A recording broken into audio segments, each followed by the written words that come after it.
sur toi, éternel, ma force. Mes yeux sont sur toi, éternel, ma force.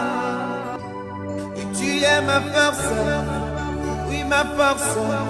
Tu es ma force, oui ma force. Tu es ma force, tu es ma force. Jéhovah ma force. Mesdames et messieurs, bonsoir chers téléspectateurs. Merci d'être encore au rendez-vous de cette émission Sixième Sens sur votre télé. Comme d'habitude, nous recevons pour vous tous les lundis soirs Prophète Ada Tara. Il est encore avec moi ce soir. Prophète, bonsoir, bonne arrivée. Bonsoir frère Manu, bonsoir à tous les téléspectateurs. Que la paix et la faveur de Dieu soient sur tous. Prophète Ada Tara, j'espère que vous allez bien. Parce que si ça paie là, tu vas voir qu'il va bien. Bien sapé, hein. Moi, il y a des habits qu'on porte, on ne parle pas beaucoup. Voilà. On va poser les petites questions ce soir là. Ok. Allons-y, Prophète Ada Tara, pour commencer. Avant de commencer l'émission, je demanderai à tous les téléspectateurs de déposer devant les postes récepteurs une bouteille d'eau ou bien un verre d'eau. Tout au long de l'émission, les énergies christiques vont imprégner cette eau, surtout que nous tendons vers la fin de l'année. Et cette eau sera une eau bénite, une eau de protection contre la sorcellerie, la magie noire, toute pratique satanique, toute pratique de nuisance. Et ça va vous protéger aussi contre les vices et les passions de ce monde. Ceux aussi qui sont malades, qui ont des problèmes liés aux pratiques mystiques, aux pratiques occultes, vous n'avez qu'à déposer votre bouteille d'eau et croire. Croire seulement que à travers cette eau, le Christ, au nom de Dieu, va vous apporter la solution à vos différents problèmes et va vous apporter la lumière à travers cette eau, source de vie, source de bénédiction. La guérison et les manifestations de Dieu à distance ne sont pas quelque chose qui sont nouveaux au jour d'aujourd'hui. Non, depuis l'ancien temps, Jésus-Christ même l'a guéri le serviteur du centenier à distance. Alors c'est le même Christ d'hier aujourd'hui qui sera éternellement. Alors la manifestation de Dieu à distance fait partie de l'une des manifestations de Dieu à travers son Fils Jésus-Christ qui est notre Seigneur et Sauveur. Que la paix et la faveur de Dieu soient sur tous les téléspectateurs. Que Dieu vous bénisse. Merci beaucoup, Prophète Ada Tara. Merci également à tous les téléspectateurs. Ce soir, nous sommes avec Prophète Ada Tara. Prophète Ada Tara, je sais que le 24 prochain, vous avez une évangélisation. Mais bien avant d'arriver là, on va continuer avec le thème la sanctification. Et ma toute première question de savoir, qu'est-ce que c'est que la sanctification, Prophète Ada Tara? La sanctification, c'est le fruit de la libération de notre vieille nature, l'abandon de notre vieil homme.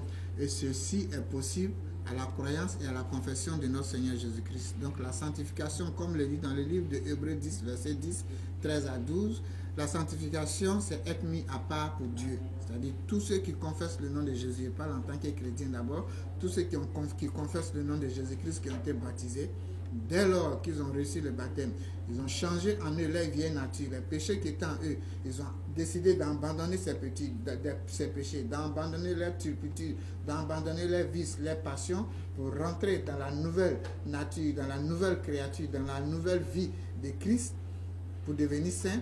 Et ceux-là, on dit qu'ils sont sanctifiés. Et en tant que chrétien, le peuple chrétien, c'est un peuple qui est mis à part, c'est un peuple sanctifié en temps normal. En temps normal. Et Prophète Ada Tara, comment sanctifier ou se sanctifier ou sanctifier un objet? Avant de sanctifier un objet, il faut que nous-mêmes d'abord nous soyons sanctifiés. Avant de sanctifier un objet, il faut que nous-mêmes d'abord nous soyons sanctifiés. Comment se sanctifier alors? Pour se sanctifier, d'abord, vous savez, l'homme d'abord est dominé de corps, d'âme et d'esprit. Oui. Donc les œuvres de la chair, ce sont les œuvres qui salissent le corps.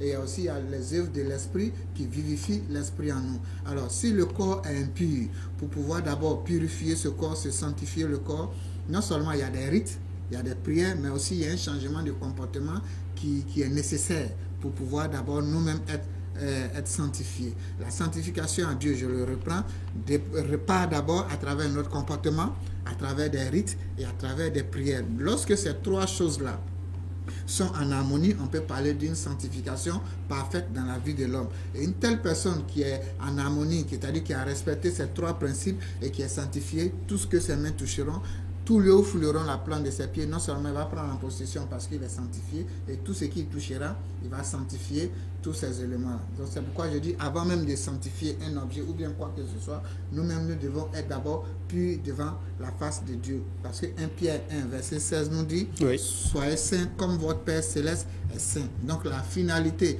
l'objectif d'un chrétien, c'est de chercher à être saint, comme le Père Céleste est saint.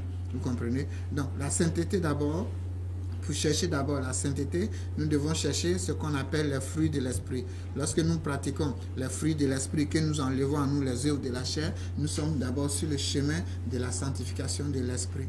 Et lorsque nous éloignons des impudicités, lorsque nous éloignons les impuretés, les œuvres de la chair, nous sanctifions le corps. Vous comprenez? Alors, pour sanctifier le corps, nous devons attirer à nous les œuvres de l'esprit. Lorsque nous respectons les œuvres de l'esprit, les œuvres de la chair disparaissent. C'est pourquoi Galates 5, verset 19 au 23 nous dit les œuvres de la chair sont manifestes. Parce que lorsque vous connaissez les œuvres de la chair, vous pouvez les abandonner pour pouvoir rentrer dans la bénédiction, dans la sanctification éternelle de Dieu. Alors quelqu'un qui abandonne les œuvres de la chair, il est en train de rentrer dans une vie de sainteté, de pureté, sans d'abord même aller faire des sanctifications avec des rites ou bien avec des rituels. Simplement, à travers notre comportement, nous nous sanctifions. Et cette sanctification plaît à Dieu et elle est éternelle et elle permet à Dieu de venir à nous. Quelle est cette sanctification? C'est d'abandonner les œuvres de la chair. Dieu a dit, il ne vient pas dans notre vie, Dieu ne s'approche pas d'un corps impur. Dieu ne s'approche pas de quelqu'un qui est dans l'impudicité, qui est dans les œuvres de la chair. Alors, selon Galates 5, verset 19 à 23, quelles sont les œuvres de la chair? Alors, quelqu'un qui est dans l'impudicité, Dieu ne peut pas l'approcher. Il est souillé, il n'est pas pur. Quelqu'un qui est dans les impuretés sont manifestes. Il y a les choses corporelles, la saleté. Je vous ai toujours dit, pour ceux qui suivent mes séances, la première règle de la protection, c'est être propre. Oui, la propreté autour de nous. Quelqu'un qui est propre, il faut être propre chez toi, il faut être propre. On n'a pas besoin d'avoir 20 habits pour être propre. Je vous disais, quand j'ai commencé à 99, quand j'étais à l'église, lorsque je devais commencer mes 2 ans, 6 mois de couvent de jeûne et d'abstinence, j'ai perdu beaucoup d'habits. Dieu a fait que j'ai tout perdu, mais je me retrouvais avec 2 habits. J'ai perdu 3 avec ma soutane. Mais toujours propre. Toujours propre. Les gens n'ont jamais su. Pendant que les gens avaient les soutanes sales, moi, ma soutane était toujours propre, comme un ange. Vous comprenez? Donc, on n'a pas besoin de beaucoup d'habits pour être propre. Vous devez fuir les impuretés corporelles, les impuretés, tout ce qui est impureté. Dieu n'est pas dedans, Dieu n'est pas dans la saleté. Vous comprenez? Et aussi, vous devez fuir l'impudicité. Je vous ai expliqué si l'impudicité, c'est l'adultère, c'est la fornication, c'est la débauche, l'homosexuel, le lesbianisme, la pédophilie. Toutes ces choses-là, ce sont les impudicités, les patous, tout ça, ce sont les impudicités. Ceux qui ont 3, 4 à 5 femmes, ce sont les impudicités. Ceux qui ont une copine en dehors de la femme, tout ça, ce sont les impudicités. Ceux qui trompent leur mari, ceux qui trompent leur femme, tout ça, ce sont les impudicités. Là, vous allez toucher beaucoup de personnes. C'est pourquoi nous, les chrétiens, on ne parle pas de l'impudicité. Parce que beaucoup d'hommes vont fuir nos églises. Voilà. C'est la seule chose qu'on brosse et puis on continue. Parce que beaucoup d'hommes aujourd'hui ont leur femme et des copines. Les financiers vont quitter l'église. Beaucoup nous regardent en ce moment même. Les financiers vont quitter l'église. Dans l'impudicité, on ne rentre pas en profondeur. On parle de débauche, d'adultère, mais son fond. C'est-à-dire, la partie qui est douce, on ne parle pas de ça. Moi, j'ose parler parce que je n'ai pas d'église. Si tu veux, il faut venir. Si tu veux, il ne faut pas venir. Tu comprends? Tu comprends? Oui, je comprends. Tu veux, tu viens. Tu ne veux pas, il ne faut pas venir. Tu ne viens pas faire consultation, ce n'est pas ça qui va faire que je ne serai pas à date.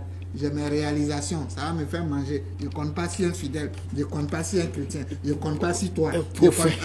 Non, il faut dire la vérité. Oui, c'est comme ça, là, on peut parler. Oui, franchement. Mais les gens, ils sont liés par les pieds. Oui. Il y a des prédications, mais quand tu fais le fidèle, le financier se lève, il dit que tu parles de lui. Il s'en va. Parce qu'il t'a confiance secret. Quand tu es en train de prêcher, il se sent concerné. Il dit, mais lui, quand on lui dit quelque chose, il s'en va prêcher et puis il parle de ça. Ils vont quitter l'église. Oui. Vous comprenez? Oui. Voilà, donc c'est pour vous dire, il y a des choses là, il y a des enseignements en tant que chrétien, quand tu es lié par le cou là, on ne peut pas prêcher ça à l'église. Que Dieu vous bénisse. C'est énervant, mais prenez ça comme ça. Allez, je rappelle à tous les téléspectateurs que nous sommes avec Prophète Adatara. Nous parlons de la sanctification ce soir. Prophète, quels sont les objets à sanctifier? Peut-on s'activer tout? Tu tiens à ta question, mais comme je dis, il faut que d'abord nous-mêmes nous soyons purs avant de sanctifier. Je vais répondre à ta question, ne t'inquiète pas. Mais qu'est-ce qu'il faut enlever à nous pour être purs avant que je ne réponde à ta question? Nous devons éviter l'idolâtrie, nous devons éviter la magie, nous devons éviter les inimitiés, les querelles, les palabres. La Bible va plus loin pour dire nous devons éviter les jalousies, l'animosité, les disputes et les divisions. Je vais m'attarder sur ces deux-là. Ouais. Les disputes et les divisions. Alors, dites-moi, ici, la Bible nous est claire pour dire les œuvres de la chair, c'est-à-dire quelqu'un qui est souillé, là, qui n'est pas sanctifié, voici le comportement qu'il a. Ouais. Il est dans les disputes, il est dans les divisions. Vous comprenez? Ouais. Je prends un exemple, par exemple.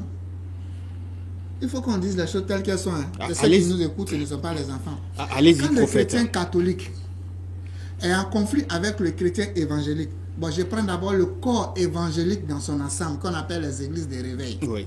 Quand les églises de réveil sont en conflit avec les églises catholiques, ou bien sont en conflit avec les églises du christianisme céleste, ou bien sont en conflit avec les musulmans, dites-moi, c'est les disputes? Si oui, ce sont les disputes, les querelles, est-ce que Dieu est dedans? C'est la question qu'on doit répondre. Ouais. Est-ce que Dieu, il est dedans? Les auditeurs doivent me répondre. Si nous, chrétiens, on fait palabre entre nous, ou bien le corps du Christ, entre nous, nous sommes en train de faire les palabres, les disputes, est-ce que Dieu, il est dans les disputes? Sinon, Dieu n'est pas dans les disputes, nous sommes dans les œuvres de la chair, ou bien nous sommes dans les œuvres de l'esprit. C'est choquant, ça fait mal, mais il faut qu'on dise les choses telles qu'elles sont. Les gens disent, mais je vais à l'église, il n'y a plus de miracles. Il n'y a plus de miracles parce que nous sommes souillés. Ouais. Nous sommes dans les choses de la chair. Nous ne sommes pas dans les œuvres de l'esprit. Les querelles, les divisions. Les querelles, les divisions, ça n'apporte rien. Souvent, quand je dis quelque chose, les gens rient. Moi, j'ai vu à Abidjan, des pasteurs, ils ont fait palabre à cause des bouteilles de Coca-Cola. Deux pasteurs. Ça, oui, parce qu'ils ont quitté l'église mère pour aller créer l'église. Oui. Donc pour eux, les deux, eux sont patrons. Et voilà un fidèle à midi, pendant que l'autre prédicateur vient de finir la show, on lui envoie une bouteille de Coca-Cola et il dit, mais pourquoi ils n'ont pas envoyé deux et puis ils ont envoyé une bouteille? Ça fait palabre, l'église encore s'est divisée. Mais deux yeux ont vu, parce que c'était près de ma paroisse. Vous comprenez? Oui. Donc ça pour vous dire, Dieu n'est pas dans les disputes, Dieu n'est pas dans les querelles. Et quand c'est comme ça, le miracle de Dieu ne peut pas se manifester dans nos églises. Oui. Qu'est-ce qu'on fait? Nous sommes obligés de fabriquer les faux miracles. Un jour, je vais revenir sur les faux miracles. Tu comprends? Oui. Parce qu'au jour d'aujourd'hui, le monde qui nous suit, les fidèles qui nous suivent, ils nous poussent à pécher. Ils aiment le sensationnel. Ils n'aiment pas les choses simples. Oui. Tu es venu chez quelqu'un, il a dit, bon, il a fini de prier pour toi, tu es béni. Il quitte la dit, tu es faux prophète. Il s'en va où il y a le sensationnel.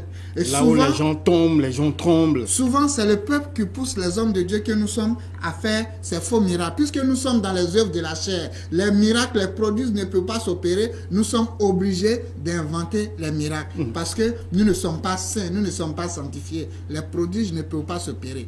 De quand on me dit, mais il y a la grâce de Dieu. Mais je vous dis toujours, la grâce de Dieu suit ce qu'on appelle un processus bien défini. Oui. Quand Dieu a appelé Saint Paul, qui était saoul, à travers la grâce, quand Dieu l'a appelé, c'était pour une mission bien définie. Quand il est quitté dans Soul, qu'il est devenu Saint Paul, la grâce de Dieu l'a permis d'écrire la plus grande partie de la Bible que nous voyons au jour d'aujourd'hui, le Nouveau Testament. Quand la grâce de Dieu vient dans ta vie, c'est pour glorifier le nom de Dieu et non pour aller encore souiller le nom de Dieu en étant dans les œuvres de la chair que je suis en train de citer ici. Alors, si nous sommes dans ces choses-là, nous ne pouvons pas respecter la parole de Dieu qui nous dit « Soyez saints comme votre Père céleste est saint ». Alors, je reviens encore dans la division. Les œuvres de la chair sont la division. Ce sont ces choses, quand vous voyez ça dans la vie, dans le comportement d'un homme de Dieu, il n'est pas sanctifié. Donc, tout ce qui va toucher pour toi, tout ce qui va sanctifier pour toi, c'est éphémère. C'est là que je vais en venir avant de répondre à ta question. Oui. S'il ne respecte pas dans ces choses, tout ce qu'il fera, il va sanctifier, ce sera éphémère. Alors, la division. Nous voyons au jour d'aujourd'hui la division dans notre lieu de prière. Oui. Nous voyons la division dans nos corporations religieuses. Est-ce que Dieu est dans la division? Non, je ne pense pas. Dieu est dans l'union. On dit religion. La religion doit relier. La religion doit nous unir. Mais lorsqu'il y a les querelles, Dieu n'est pas dedans. Éloignez-vous de ça. Dieu n'est pas dedans. Et une telle personne ne peut pas sanctifier quelque chose, et cette chose-là ne peut pas, la sanctification de cette chose ne peut pas être pour une longue durée, ça sera éphémère. C'est pourquoi on trouve aujourd'hui que non, tel homme de Dieu il a prié pour moi, ou bien telle personne a prié pour moi, ça a marché un peu, après ça s'est arrêté, parce que la personne n'est pas dans la sanctification. Donc la vraie sanctification réside dans les comportements, l'ivrognerie. Hein? Les œuvres de la chair, il y a ce qu'on appelle l'ivrognerie dedans. On n'a pas dit de ne pas boire. Hein? Un chrétien, en temps normal, c'est ceux qui sont nazériens comme moi, qui ont les cheveux comme moi sur la tête ici, selon la Bible, dans le livre de Nom 6, c'est ceux-là, la Bible interdit à ceux-là formellement de ne même pas goûter une seule goutte d'alcool. Vous comprenez? Mais en dehors de ça, il y a un verset, donne-moi ton verset là. Ecclésiaste 10, verset 18 à 20, nous dit un peu de vin à table, l'argent puis tout. Donc, c'est biblique, mais on dit un peu, la preuve. Quand vous faites la Sainte Seine, le vin qu'on boit, je vois les gens ils font la Sainte Seine avec sucrerie, c'est pas la Sainte Seine. Ils font la Sainte Seine avec vin non alcoolisé, c'est pas la Sainte Seine. Vraie Sainte Seine là. Il y a Koutoukou, c'est ça non? C'est ça. Ça est dedans. Il y a l'alcool dedans, et puis tu bois un peu. Mais nous autres, on n'a pas dedans, à cause de nos cheveux, nous sommes consacrés. Alors, donc c'est pour vous dire, l'ivrognerie, quelqu'un qui dépasse, c'est-à-dire au lieu de prendre un peu à table de vin, mais il devient alcoolique, il devient ivrogne. Une telle personne, il n'est pas sanctifié. Une telle personne, il n'est pas sanctifié. Vous devez faire très très attention. Donc celui qui respecte le principe ici de Galates 5, celui qui a horreur de ces choses-là, vous allez voir que non seulement lui-même il sera en paix, le monde sera en paix, le pays où il est sera en paix, la ville sera en paix. Si nous tous qui respectons, qui écoutons, qui sommes en tant que chrétiens, nous respectons le livre de Galates 5, que nous fuyons ces choses de la chair, de la chair, vous allez voir que le monde sera en paix, le monde sera sanctifié, le monde sera heureux. Dans le cas contraire, il sera difficile de pouvoir apporter solution dans la vie des gens. C'est pourquoi nous devons chercher la perfection. Nous devons faire un effort pour marcher. Alors, celui maintenant qui est à l'image, qui respecte les choses de l'esprit, qui a enlevé en lui les choses de la chair, celui-là, vous allez voir qu'il aura l'amour, la joie. Ça, c'est les œuvres de l'esprit maintenant. L'amour, la joie, la paix, la patience, la bonté, la bénignité, la fidélité, la douceur, la tempérance. La loi n'est pas contre ces choses-là. Donc celui-là, quand il va toucher, ne serait-ce qu'un verre d'eau, quand il va toucher une bouteille d'eau, celui-là, quand il va rentrer dans ta maison, celui-là, quand il va prononcer une bonne parole sur toi, ça aura effet, tu seras sanctifié. Les choses qu'il va toucher seront sanctifiées. La bouteille d'eau qui va prier dessus, elle sera sanctifiée. L'huile d'olive qui va prier dessus, ça va devenir une huile d'onction. Donc, bien aimé, pour sanctifier quoi que ce soit, nous-mêmes nous devons être sanctifiés à l'intérieur d'abord. Alors, comment sanctifier? Je prends par exemple une bouteille. Ça, par exemple, c'est la bouteille de basilic que j'ai ici. Par exemple, je suppose que ça, c'est une bouteille d'eau. Nous voulons sanctifier cette bouteille d'eau afin de donner à un malade, pour que le malade guérisse. Ou bien afin de donner à quelqu'un qui a des difficultés, qui est sous le joug d'un envoûtement. Qu'est-ce qu'il faut faire? Vous prenez l'index, vous prenez le pouce, vous joignez l'index et le pouce et vous dites, créature d'eau, je te sanctifie, je te purifie, je te bénis au nom de Jésus. Au nom de Christ, cette bouteille d'eau devient une eau sanctifiée. La même bouteille que vous avez payée à 350 à la boutique, cette même bouteille d'eau devient divinisée et ça a une valeur inestimable. Vous pouvez donner à quelqu'un, il va boire ça, vous allez voir que Dieu va agir dans sa vie pour glorifier son nom. Alors, beaucoup d'hommes prient avec les bougies au jour d'aujourd'hui. Si vous voulez sanctifier une bougie, vous n'avez qu'à prendre la bougie, l'index, le pouce joint. Vous dites, créature de ci, je te sanctifie. Créature de ci, je te purifie. Créature de ci, je te bénis 3 fois. Et cette bougie que vous avez payée à 50 francs à la boutique devient une bougie sanctifiée, une bougie à un prix inestimable. Donc, bien aimé, voici comment vous devez sanctifier les choses. Maintenant, ceux qui sont sous le joug d'un envoûtement, qui veulent se désenvoûter, se purifier, qu'est-ce qu'il faut faire? Vous n'avez qu'à chercher 3 objets que je vais vous dire. Vous cherchez une bouteille d'huile dans un supermarché, huile d'olive, une petite bouteille ou une grande bouteille, ça dépend de votre poche. Vous cherchez un paquet de sel et vous allez chercher un parfum de votre choix. Ces 3 éléments-là, vous prenez le pouce et l'index, vous les sanctifiez comme je vous ai montré.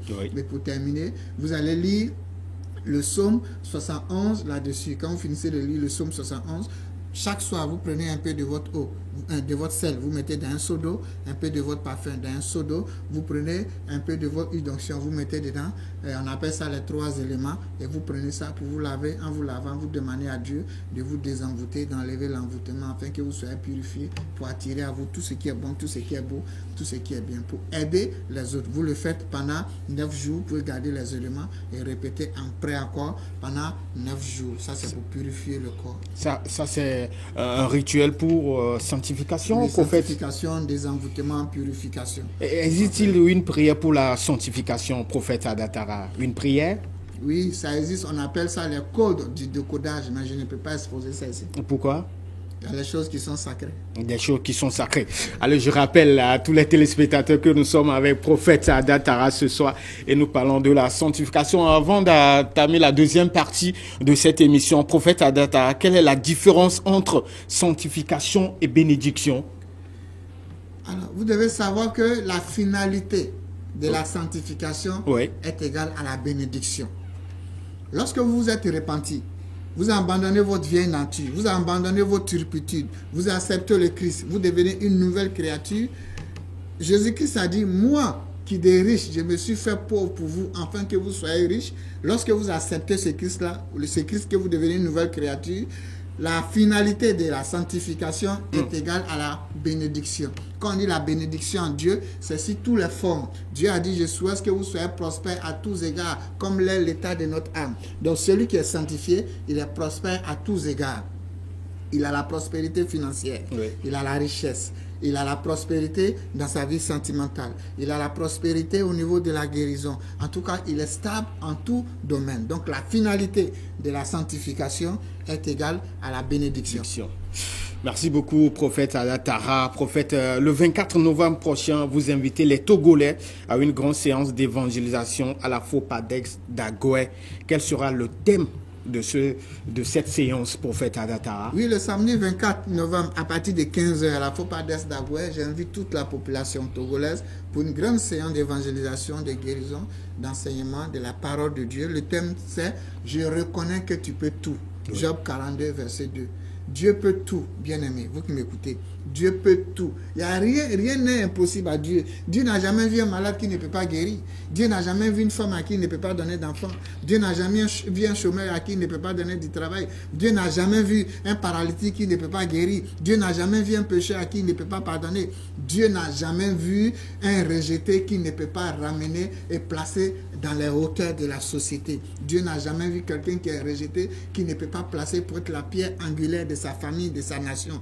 Tout est possible à Dieu, mais seulement c'est nous-mêmes qui nous éloignons de Dieu. C'est pourquoi le Coran disait, le prophète Mahomet, que la paix de Dieu soit sur lui, il dit, tout bien qui t'atteint vient de Dieu, tout mal qui t'atteint vient de toi-même. La Bible nous dit, tu récoltes ce que tu as sémé. Donc si vous récoltez, si vous plantez le mal, ne vous attendez pas à récolter le bien. Tout à l'heure, je vous ai parlé des impudicités, je vous ai parlé des impuretés, des querelles, je vous ai parlé des disputes. Mais quelqu'un qui est dans ces choses-là, et puis tu vas à l'église, tu pries, tu gênes, tu dis non, tu veux enfant. Non, mais Dieu ne peut pas être dedans. Je m'adresse à nos femmes qui nous écoutent, qui sont par exemple les chrétiens catholiques. Vous priez la Vierge Marie, elle n'a qu'à intercéder pour vous. Mais vous maltraitez les enfants de votre mari. Les enfants des autres. Les enfants que le monsieur il a eu avant que vous ne veniez dans son foyer là, vous maltraitez cet enfant-là. Et puis vous allez devant la Vierge Marie, mais il faut me donner un enfant, ou bien il faut faire que mon commerce va prospérer. Quand ça ne prospère pas, vous dites non, mais ça ne marche pas. Mais genre, la Vierge Marie là, quand elle venait se marier à Joseph, Joseph avait 60 ans. Elle avait, je ne dis pas son âge pour ne pas envoyer les trucs, mais c'est qu'elle était petite. Vous comprenez? Elle a trouvé le monsieur avec des enfants. Quand on dit Joseph avait des frères, ce n'est pas que c'est elle qui a accouché, mais ce sont les enfants de Joseph qu'elle a pris comme ses enfants. C'est-à-dire tellement elle les a pris comme ses enfants, on n'arrive même pas à faire une division. On dit non, la vieille a eu des enfants. Tu comprends? Donc, si elle a arrivé à aimer ses enfants jusqu'à ce que vous-même qui m'écoutez, les chrétiens aujourd'hui n'arrivent même pas à distinguer entre les enfants de Joseph et elle, les enfants qu'elle a eus. C'est pour vous dire, elle avait un ami, un amour infini. Vous maltraitez enfant de vos maris et vous voulez que Dieu n'ait qu'à vous donner enfant. C'est comme le mari, la femme vient, elle a eu une grande fille, elle vient dans ton foyer, toi tu veux coucher avec cette fille-là. Mais tu veux que ton travail n'ait qu'à évoluer, tu veux avoir promotion, comment? Si tu veux, il faut gêner, il faut prier. Tu vas tourner, tu vas venir dans mon bureau. Tu vas venir encore, on va faire ce qu'il faut, ça ne va pas marcher, tu vas quitter, tu vas aller ailleurs. Vous comprenez? C'est notre comportement qui met un frein entre Dieu et nous. Parce que nous péchons. Lorsque nous péchons, Dieu ne peut pas se manifester. Donc tous ceux qui vont venir le samedi 24 à la Fopades, nous allons nous repentir, demander à Dieu de nous pardonner. Et lorsque nous allons finir, vous allez voir les merveilles de Dieu dans notre vie. Vous allez voir les miracles. Mais si vous sortez de là, ne péchez plus. Sinon, vous allez voir que votre grâce sera éphémère. C'est comme par exemple, je prends un chrétien. Souvent, je dis ça dans l'amusement, mais les gens pensent que c'est une faiblesse. Je dis, pour moi, c'est pas normal qu'un chrétien soit pauvre. Jésus a dit, moi qui suis pauvre, je me suis fait riche pour vous. Moi qui suis riche, je me suis fait pauvre pour vous, afin que vous soyez riche. Et aujourd'hui, je vois un chrétien qui souffre, qui pleure. Je dis non. Tu comprends? Oui. C'est impossible qu'un chrétien soit pauvre. Mais qu'est-ce qui ne va pas? Ce qui ne va pas, c'est que déjà la richesse est déjà dans l'invisible. Je prends par exemple, pour pouvoir avoir une brique, qu'est-ce qu'il faut? Il faut la moule. La moule. Voilà. Tu peux avoir ciment, sable, mais si tu as ciment, sable, ça ne peut pas te donner brique. Voilà, il faut avoir moule. la moule. Oui. Et c'est cette moule-là. Lorsque vous allez mélanger le ciment, vous mettez dedans, ça va sortir la brique que vous désirez. Vous comprenez? Donc, c'est pour vous dire quoi? Jésus-Christ a donné la moule qu'on appelle la richesse. Mais c'est ton comportement qui va représenter le sable et l'eau pour que cette moule-là puisse te donner ce que tu veux. Mais si toi, ton comportement n'est pas agréable à Dieu, Dieu ne peut pas t'écouter. Donc ce soir, je suis un défenseur de Dieu pour dire que Dieu peut tout. Rien n'est impossible à Dieu. Ceux qui quittent les églises, qui quittent la religion musulmane, la religion chrétienne, pour dire qu'ils s'en vont chercher Dieu ailleurs, mon frère, vous allez tourner, vous allez venir tomber sur nous parce que vous n'avez rien fait. Vous comprenez? Ce n'est pas la religion que tu quittes là qui va te sauver. Change ton comportement. Si tu veux quitter chrétien, il faut devenir musulman. Il faut quitter la religion musulmane, il faut devenir chrétien. Tant que tu n'as pas changé ce qui est en toi, ton mauvais comportement, tant que tu n'es pas en phase avec la parole de Dieu, tout ce que tu vas faire, ça sera voué à l'échec. C'est pourquoi je dis à tous mes frères qui m'écoutent, ça ne sert à rien de courir derrière les hommes de Dieu. La seule chose que vous devez faire, c'est devenir vous-même votre propre souverain sacrificateur. Souvent, les gens trouvent que le prophète, il aime trop parler, il aime trop enseigner. Oui, j'aime trop enseigner. La véritable parole de Dieu est dans l'enseignement. Sinon, les miracles, les prodiges que vous aimez là, dans ma génération, vraiment, on peut compter ça sur le bout des doigts. Mais depuis que je suis venu au Togo ici, vous m'avez vu même parler de ces choses. Je fais misère, toi, depuis combien d'années tu m'as vu parler des miracles, des prodiges? Non. Si ce n'est que l'enseignement de Dieu. Oui. Mais ce qui est bizarre, depuis que je fais les enseignements ici au Togo, personne ne vient dans mon bureau. Oui, au début, quand j'ai commencé, je faisais les miracles, les prodiges, les consultations, les trucs. Les gens venaient beaucoup. Mais depuis que j'ai commencé l'enseignement, personne ne venait. Donc, c'est pour dire quoi? Si je n'étais pas adossé sur des activités externes que je voulais compter sur ce travail-là, il y a longtemps, j'ai jeté le tablier. Parce que les gens n'aiment pas l'enseignement. Prophète. Donc, oui. Les gens n'aiment pas les enseignements. Mais prophète, l'évangélisation sera suivie du rituel de reprogrammation avec la terre. Oui, le rituel de reprogrammation avec la terre. Vous savez que la terre est créatrice. Le diamant sort d'où? De la terre. L'or sort d'où? Toujours la terre. L'argent sort d'où? De la terre. Alors, tout ce que vous avez dans la vie sort de la terre. Oui. Adam et Ève est sorti d'où? De la terre. Donc, c'est-à-dire ton mari que tu cherches, il sort d'où? De la terre. Ève est sortie d'où? De la terre. Donc, c'est-à-dire la femme que tu cherches, elle sort d'où? De la terre. Donc, la terre est source de bénédiction, de créativité. Ceux qui vont venir ce jour-là, ceux qui n'arrivent pas à avoir enfant, ceux qui n'arrivent pas à avoir bénédiction, ce que tu as besoin de ça, tout quitte dans la terre. Donc, le samedi 24, on va faire la reprogrammation de tout ce que tu as besoin. Et on appelle ça, c'est un rituel, c'est un rite, une action prophétique. C'est-à-dire, quand les gens finissent la séance de guérison, Dieu a fini de guérir ses malades. Oui. Parce qu'il y a des gens qui sont guéris par la prière, d'autres, les guérisons, ou bien les bénédictions, ça doit passer par action prophétique. Alors, ceux qui vont être finis, qui vont recevoir les enseignements, les guérisons par Dieu à travers la parole, quand ils vont partir, ceux maintenant que les guérisons, les bénédictions doivent se faire par action prophétique, nous on va rester pour faire notre action prophétique. La participation est à 10 000 francs. Ça vous donne droit au collier de Zoé. C'est un collier qui a 120 pouvoirs. 120. Nous sommes pris par le temps, je ne peux pas citer un seul collier. Oui. Tu veux qu'il parle? Nous sommes pris par le temps. 120 pouvoirs. 120. Voilà. Mais c'est petit, on dit Dieu, il est infiniment bon, il est infiniment fatigant. Dieu n'est pas limité, c'est vous qui limitez Dieu. Et prophète, comment participer à cette évangélisation le 24 novembre prochain? Tu te lèves le matin. Oui. Tu te brosses les dents. Tu mets ton offrande que tu as donnée à Dieu à côté. Oui. Tu attends. Dès qu'il est 14h, tu prends ton zem, tu mets ta voiture, tu viens à Fopades d'Agoué. Oui. L'entrée est libre et gratuite. Petit, enfant, bébé, ivoirien, même les pépéros, tout le monde peut venir. Voilà. Et sur quel numéro les gens peuvent avoir plus de renseignements pour participer là, sur l'écran? 90, 28, 90, il y a du 28. Technicien, après, il faut mettre 228 devant maintenant. Parce que les gens me regardent de loin là. Je ne suis plus n'importe qui. Respectez-moi un peu là. Donc vous mettez, c'est Togo qui gagne. C'est le Togo. Maintenant, on dit plus Haddad. 00228. On dit Haddad du Togo. Donc mettez 228 devant maintenant. Donc le 90, 54, 42, 61. Oui, je ne suis pas n'importe qui au Togo. Oui. 80...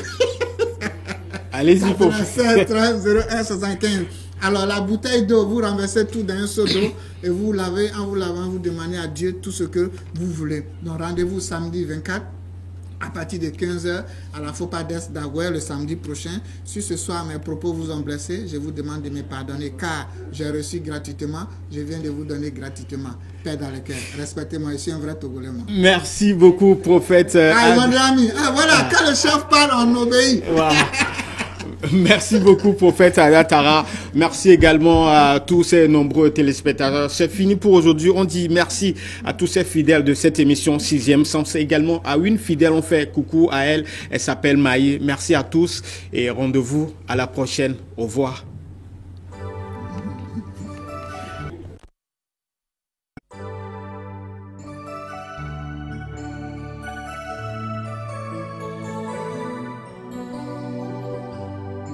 Mes yeux sont sur toi, éternel, ma force. Mes yeux sont sur toi, éternel, ma force.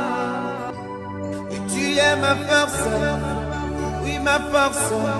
Tu es ma force, oui ma force. Tu es ma force, tu es ma force. Jéhovah ma force.